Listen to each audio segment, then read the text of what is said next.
And I think that's a huge part of it. Yeah. I feel like that's what I hear most often. That's the key. Welcome to the podcast. My name is Arden Bevere.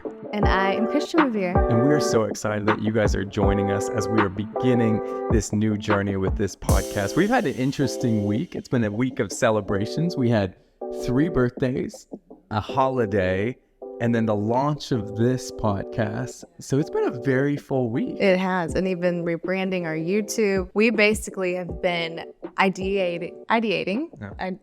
Perfect. I feel like if you say any word you don't fully know with confidence, then people won't catch you on it. We catch ourselves when we say things. But we've been ideating around what's our heartfelt need? What do we feel like we're supposed to be sharing around the season? And how can we bring fresh life to it? So we're so excited that you are here on this podcast, whether you're tuning in via audio or you are watching here on YouTube. Thank you so much for joining. Yeah, and we're hoping just to talk about all things relationships and going deeper into just as we are learning and as we are growing, because we have been married now for 5 years, coming up on 5 years, been together for 5 years.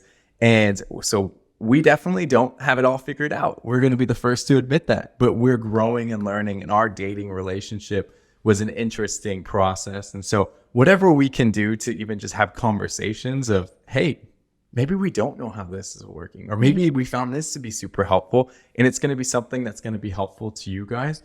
That's what we want to do. We want to create that space. Yeah, and to have the ability to have conversations around us, because isolation and unsurety creates the most havoc in our lives. So we've found as we talk about things, and even some of these topics, guys, we've gone to other people and they've spoken into our lives as well. So that's what we're sharing, the nuggets, the lessons. You may be wondering why relationships. There are so many other topics or even so many other podcasts around relationships. But what we found is our relationships with one another, be it our spouse, our family, mentors, friendships, they are the bedrock for how we interact, how we see ourselves, how we function in, if you're a believer, how you spread the word, how you live the word. If you are not a believer, whatever background you're from, you have friends and you have relationships. So what we want to do is create a way of understanding each other better and a way of living life so that we are producing. So essentially, wherever you're from, whatever your background is, whether you're single or you've been married for 20 plus years, relationships are a breeding ground for growth, for transformation, for multiplication, for joy. So it really does make or break part of ourselves with how we do our relationships. So that's why we are here talking about relationships. Yeah. Like you said, it's a huge, huge thing. It's a huge need. Also, I just think there's a lot of people wondering how to do it well. And so we want to There's so many opinions on what that looks like. Exactly. And we're not going to tell you how to do it perfect. But we do feel like we've done a lot of different relationships and those different dynamics. You've been in other relationships? No, I'm talking about friendships, family members, marriage, dating. We've done those well. And we definitely have not done them perfect. And we've learned well, I think. And we've learned. We've been committed to the process, and that's the key. Yes, commitment on different levels, very much so. Yeah. So you alluded to this earlier, but our dating relationship was a little different than probably either one of us ever anticipated either.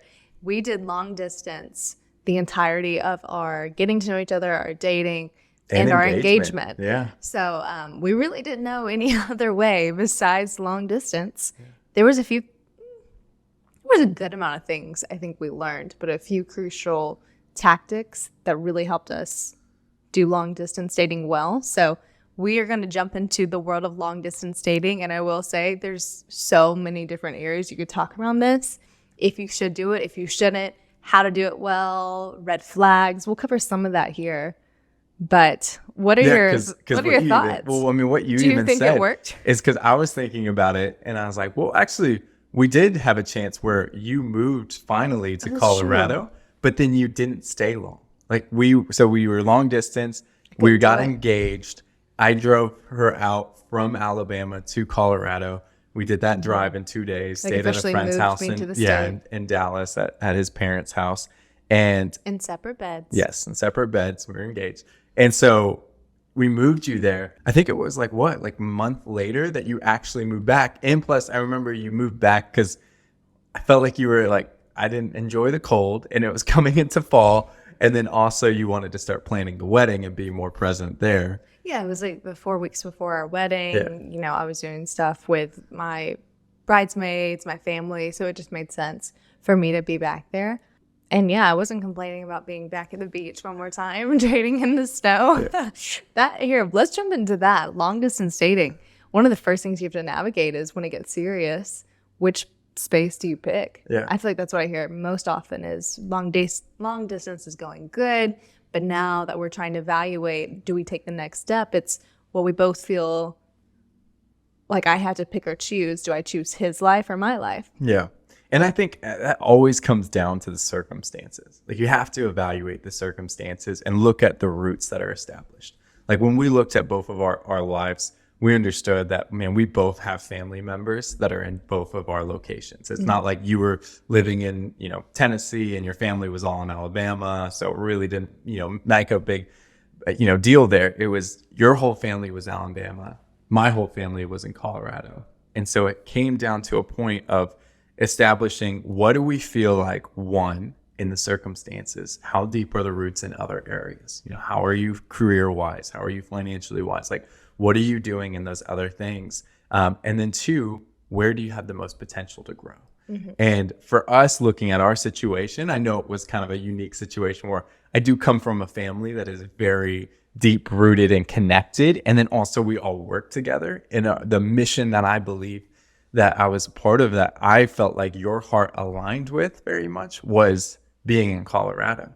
And I did this thing with her. I will say I tricked her. Let me pause you there. It wasn't necessarily like, oh, my heart is to be in this state. My heart was to be around that mission, to be like, again, it made sense to us. So you could be like, I don't love this state that we're looking at. Or I'm not like, rarely I think is it, oh, this is, we're putting the pros and cons and this is 100%. This is 0. Sometimes it is going to be like a 25, 75, 51, 49% situation, but it is weighing that out together. And honestly, what a great practice for marriage. Yeah. Well, and then I joke and I say that I completely tricked Christian. You did. Into moving to Colorado because still holding that. Yeah. Because we went very fast within our dating relationship. And the first time she got to come out to Colorado, we were already talking about marriage. We weren't engaged yet, but we were already talking about marriage. Which might seem crazy to some people. Oh, yeah, very much so. And I invited her out to Colorado, paid for her plane ticket to come out to Colorado. I remember I was at a conference when I bought your ticket,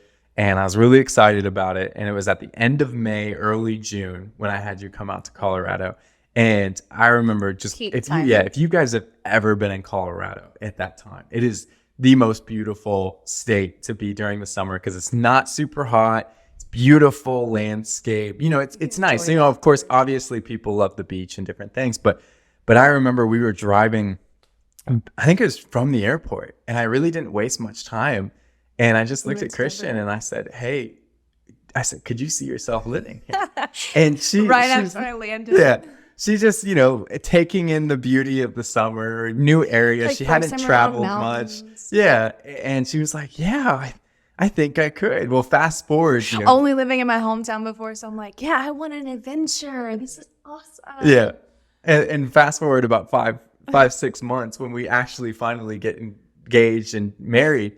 We get married in November and we come back from our honeymoon, and Christian was beginning of December. Christian was living elsewhere, back in Alabama during some of our engagement. So then we go November married, and then we come back home, and it is like a blizzard storm in the middle of December. And she was just, what did I get myself into? Very confused, very like, this does not make sense to me. This happened every day? Yeah. And lo and behold, it snowed until June. It kept so. Yeah. I can tell my nonverbal body language. I'm sitting here crossing my arms. Maybe I'm still salty about this. Well, and it was funny because in the beginning of our marriage, that was one of the biggest arguments that we consistently had was over location. There was location. Yeah, location. It was just. There was some other ones we'll share. Yeah, in the future for sure. There was a couple of consistent ones, but this was definitely one of them, and it stayed one of our consistent arguments over, the next 3 years, I would say, for pretty much our entire time that we were in Colorado. Yeah. And I'll say something around that is, I think, going back to what I said earlier, is it's hard when you don't feel completely settled in areas of your marriage. I do think part of that was me having a longing to be in the South, which we live in Tennessee now. But through that work, God really showed me to trust him in trusting you, and that he speaks to you, and that we are unified, that it's not my desires have to be separate or have to be validated from you, but to trust in that, the deepening of our relationship in that way. So that was really neat. And again, we can spread that conversation more in depth in another later episode. But I'm also thankful that we had that as ground to navigate and understand each other better, because it did take you figuring out how, wow, that really sat with you because you wanted to make me happy. And then me, it sat with me because I'm like, well, I want to be really planted where God has us, but I also want to trust in where we're going together. So that's kind of why it kept coming up. Yeah. And to give in like even more background is we were in Colorado since we moved there in 99 as a family, you know, since I was a little kid. And we had been praying that we could leave Colorado probably since 2009. And Which so here we are married, you know, 9 years later, and God still hasn't spoken to our family to move from Colorado, because we really believe that God is intentional with the areas and locations that he has you. And so I remember like it was constantly this back and forth of, man, me as a husband, I want to make sure that I am fulfilling the heart's desires of my wife and making sure that she's in a place where she feels like she's flourishing and prospering and growing, but then also being Not faithful to what God had spoken to my family. And I remember one time we came back, and I remember we started having the conversation in the car, and I think we got back in, and I remember we started kind of rehashing that why are we here again moment. And I just looked at you and I was like, Christian, I promise you, like, God has not told us to go anywhere else. And I said, we have a word that we're supposed to be here. And I said, he's not spoken to me to go anywhere else. And I said, but I promise you, the day that he speaks for us to go somewhere else, we're moving the next day. Yeah. Like, we'll put our house for sale. We'll do exactly that. Like, we will just move as fast as possible. But I was like, but I cannot move this family outside of where God wants us to be. And that was a huge point for me, because I honestly felt like I was still on the outside looking in to a word that had been given to your family. Yeah. And so a big shift for me. And I think that's why I kept coming up, because I felt like I still was, one, feeling unfulfilled, but also trying to butt in like, well, if I'm here and I don't feel it, like I just need to be, I need to be on the team, so to say. Well, and then you kept getting the words of just, hey, God gave us this word 20 years ago. I was like, cool, but we're a family now. Yeah. And that's such a real dynamic too, when you are taking that next step of, do I spend the rest of my life with this person? And you do marry the family, which I am incredibly grateful. I don't know if I could be married into a better family, but especially moving across the country, having such a big change in your life, like you and your partner should be so in sync. I think this gives an idea for those watching is, one, have grace in that transfer, like the intermingling of souls takes some unwinding and figuring out. Even no matter what your background is around marriage or relationships, like it just takes a little bit to figure out the nuances of like, oh, I've been so used to doing life with my family, or maybe you don't have a super tight-knit family, or you're spread out, like letting some of your walls down and letting that other person come in and not doing life so independently. It just takes a little bit. So have that grace, but also look for a willingness in the person you're dating to invite you in, or like have that joy to see you flourish alongside of them. Like I could even see, despite, you know, having to figure that out for the first few years of our relationship, even our first conversations around potentially getting engaged and married, you were so excited. You'd ask me, what are the dreams on your heart? Could you see yourself living there? Like the conversation in the heart's desire was very open and in tandem. So that's what I would give advice on to anyone that's like, well, I'm trying to figure this out. We're not seeing completely eye to eye yet. Like, how are they stewarding your heart in those conversations? And are you united in your goal? Yeah. And I actually remember even where I was having that conversation, where I was asking you and drawing out what was in your heart. As I was in the Colorado Springs airport, just landed. And I remember I was like, I just need to hear from Christian. What's on her heart? And I called you up and I asked you. And I remember you gave me kind of a, like, yeah, this is on my heart. And I was like, no, what's really on your heart. And I kept pushing and trying to dig. Yeah, you always and say dig. I asked you the hard questions, but you asked me the hard questions. I a gave lot it too. time though. You asked me hard questions like right away. You're welcome. But yeah, I think when we're going back to having that conversation, I'm going to say something that might be a little controversial, but I will say, as I think when you guys are having that conversation of where do we move to, in my advice, and of course this is my opinion, please do not make a move until you know there is a commitment. Like until you know that, hey, we are going to make this next step, or there's a process like we've agreed upon this. I've seen a lot of times where people will move their whole life because they're really excited about someone they're Potential dating. of someone. Yeah. And they're like, man, well, it's costing money to fly. It's costing money to do whatever I need to do. All that extra. I'm telling you, it will cost you way more money if you move your entire life out to that individual state and things don't work out. Yeah, and so way more allow than it money to have too. that time. Also, just being honest, distance will make the heart grow fonder. I had a mentor in college that when I was dating someone else, we've been dating for a while, and it was like at the point of, oh, well, this is when you make the next step. And honestly, neither one of us felt like that was the right decision. But I was graduating. This person was not. And I asked my mentor, well, I can move back home. I can pursue this job. I could do this. Or I can just wait until he's graduated and then move. And she was folding laundry, I remember, and she stopped and she goes, show me your hand. And I was like, this is so weird. Like, she's not even listening to a thing I'm saying. Like, what is she talking about? And I showed her my hand and she was like, do you have a ring on that finger? I was like, no. She said, then why are you changing your plans for some guy? Yeah. And I was like, shoot. And this was like a Christian leader in the church. And honestly, I think sometimes, especially in the Bible Belt, it is take the safer route. Or if you've been dating for so plus years, follow this guy. And I'm not saying be female independent of like go chase your dreams and he's got to fight to come after you. But no, just don't, what Arden's saying, don't change your plans or chase the potential. Continue to go where God's called you to be. And as you run your race together and your goals align, it should work out. And look, if that person was the one and we were committed, we would have figured it out, but we weren't. So, yeah, I say that to hopefully give some empowerment. Yeah, no, and I think that's just wise. That's just wise words right there.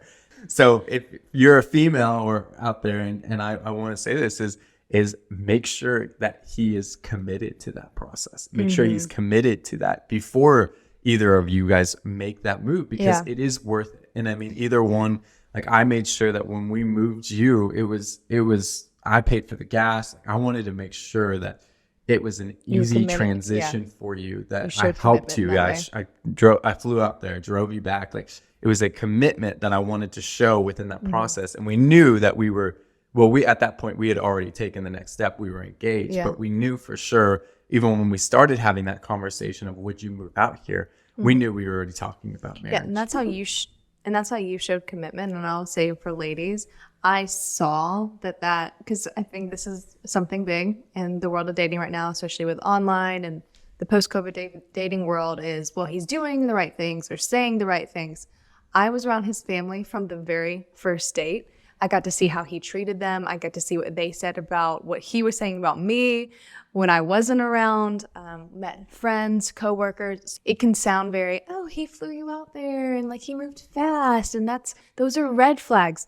No. Those are beautiful, romantic gestures and like stewardship of the relationship, but make sure they are coupled with, I'm seeing his character and I'm seeing the why behind these motives. We're having conversations. It's not just the act or like just lavishing on, if you are dating someone that is into giving gifts or sentimental with their words. I always like to say pair them, especially in dating or long distance where it is, it is easy to put on a mask. Like make sure they're connected to something true. Yeah, agreed. Well, next Good thing, job. Yeah, great job. Great job. Next thing that I think that is good to evaluate, and I feel like we've done now. This is probably 3 of them, right? This is our 3rd one. I don't know. Maybe we don't number them. Just okay. I really think, in dating process and experience within that is that it is so crucial that from the moment that you know this person has potential, that you are intentional in every single step that you're going, every conversation that you're going through. Just because I think we do live in a world where it's more of like, hey, let's just have fun. And I think that's a huge part of it. Like, please have fun in dating, but also make sure that you're understanding that you are protecting and stewarding this individual's heart. And so if you are not doing your due diligence to have those intentional conversations and find out the things that you need to find out, then you are mismanaging that individual's heart. You're mismanaging their feelings and things like that. And so, as well as your own. Yeah. So just be intentional. I'm not saying like jump right in on the first date. I'm just saying from the moment that you know this individual is someone that I could see myself with, to be intentional with that process, to be intentional with those conversations.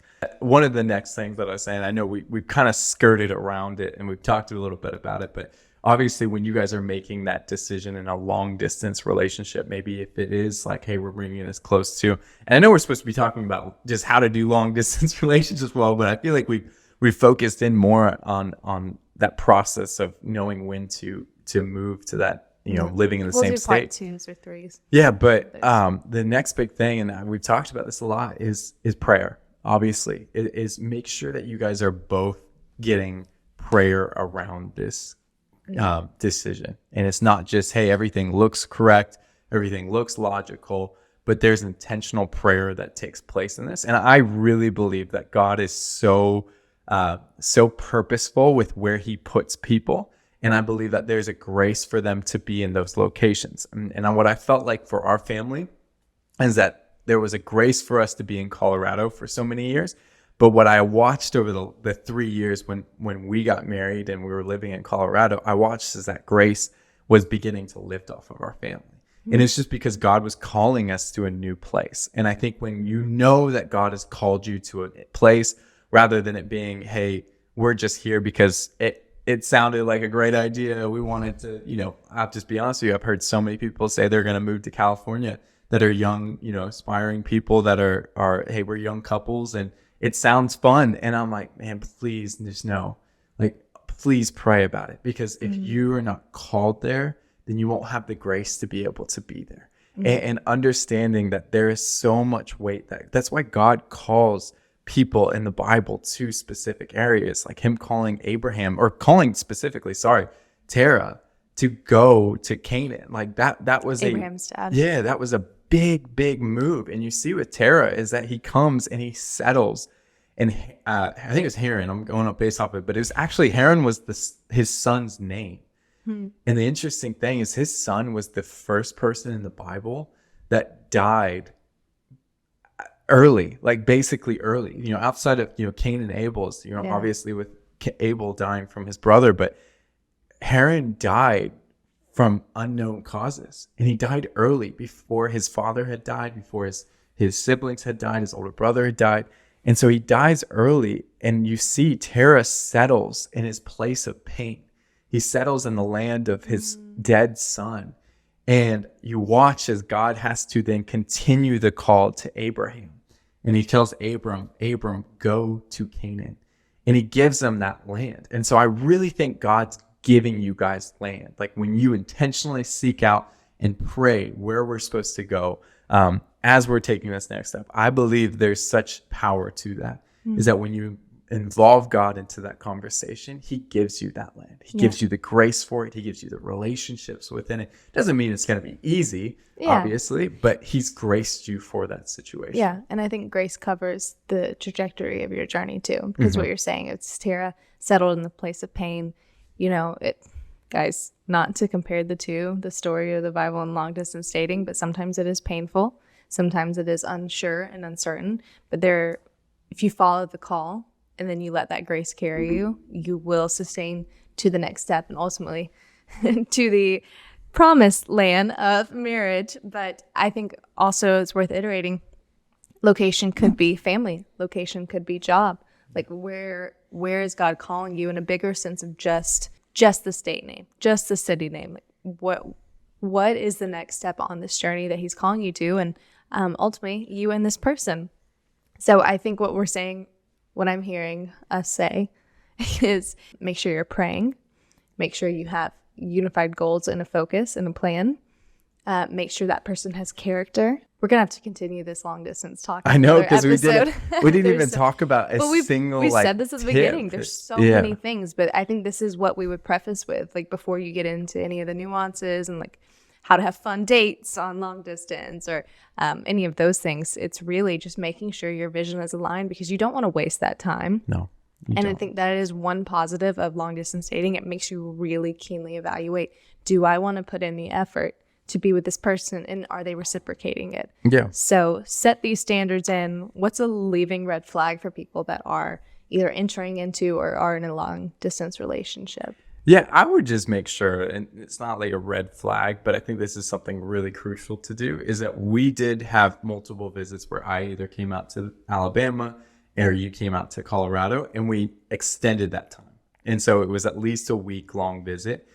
Because the goal within that time period is, if you're doing long distance, there's, it's easy for someone to put on a face for a couple. Yes, you want some genuine interaction. Yeah, you need genuine interactions. You need opportunities to be able to see them succeed or fail in different situations. You need to see them, come up against tension. You need to see them get frustrated. How they handle a flat tire, how they talk to the waiter. You need those things before you move into a covenant with that individual. So I would just make sure that you do have that established.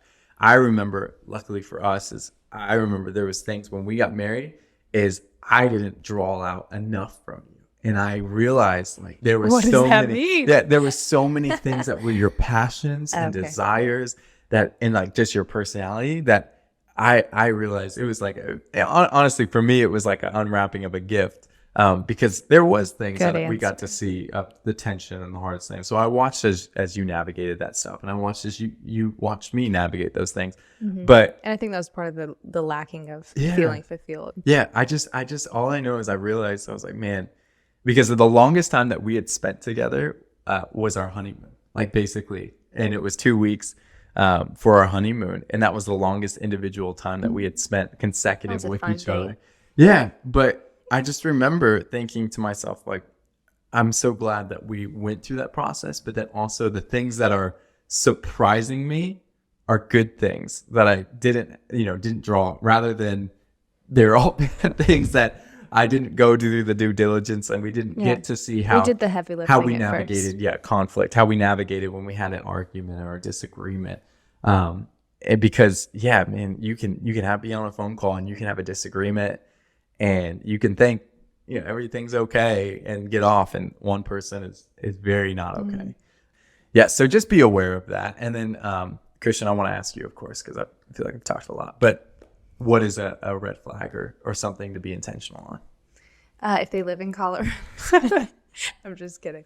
For me, I would say the method of conversation. You did something very different than I had ever experienced in dating, and that was you hardly texted. You still hardly text unless it's running to the store. But we had a lot of phone calls, and we made sure our conversations didn't get watered down, because I think one thing that can ruin a good long distance relationship is having watered down conversations and not having the ability to actually grow something. I mean, I think about a plant, and you're just like putting way too much water. You're going to drown out that plant from growing. So have conversations through the phone, through FaceTime. Make it a priority to visit, or just be creative. You're going to limit the fun or the potential if you're just having like, hey, what's up? What are you doing? And this conversation just happens the same loop. Yeah. Which I think is a huge key to doing long distance relationships well, which we won't go into deep on this one, but we will on a future episode. Yeah, you're right. We're going to have to do a part 2 to this. So make sure you put your questions around long distance dating in the comments below, and subscribe so you don't miss that episode when it comes out. Tag a friend if you want to, so they can have a good long distance relationship. See you next time.